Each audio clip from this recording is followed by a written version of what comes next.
Ahead of a second round of talks set to take place in Rome this weekend with the United States about Tehran's disputed nuclear program.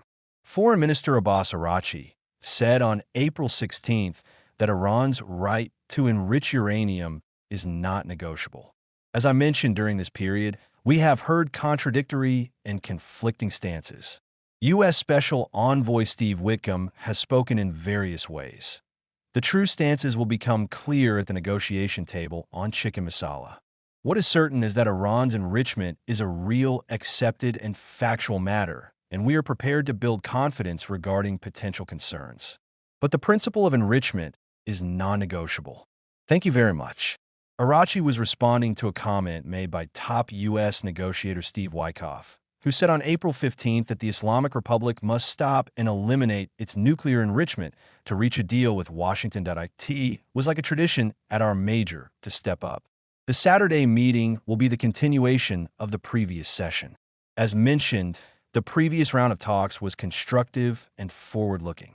However, between the previous round and this one, we have heard various, sometimes contradictory positions from American officials, which in my opinion will not help the proper course of the negotiations that I guess if they, the U.S., come with constructive stances, I am hopeful that we can start negotiations on the framework of a potential agreement.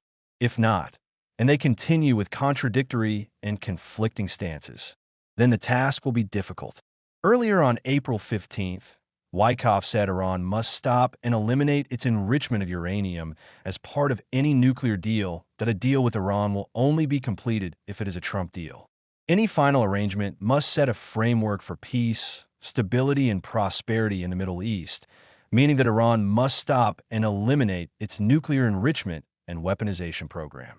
Araghchi and Witkoff are due to meet again in Oman on April 19th, a week after they held the highest-level talks. The talks, which began in Oman on April 12th with the Gulf state acting as mediator, are the first between the two adversaries under U.S. President Donald Trump.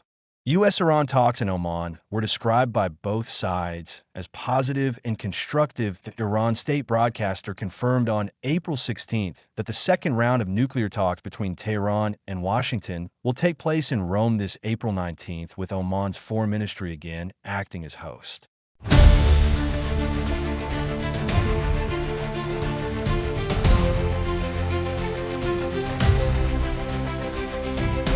Iranian Foreign Ministry spokesperson Ismail Bagheri criticized Washington for toughening its stance on Iranian nuclear enrichment. Moving the goalposts constitutes a professional foul and an unfair act in football, not in diplomacy. That it could simply risk any overtures falling apart. Meanwhile, Italian Foreign Minister Antonio Tajani confirmed the talks would be held in Rome, but said Italy would not be involved. Italy simply wants to be a bridge for peace. We have no ambitions of any kind. Such a delicate negotiation is up to the parties involved and their willingness to achieve a concrete result. Meanwhile, Rafael Grossi, the Director General of the UN nuclear watchdog, has arrived in Tehran for talks with Iranian officials ahead of a second round of negotiations between Tehran and Washington. According to Iranian media reports, meanwhile, Moscow said April 16th that it is prepared to do everything within its power to help diplomatically resolve the standoff between the United States and Iran over Tehran's nuclear program.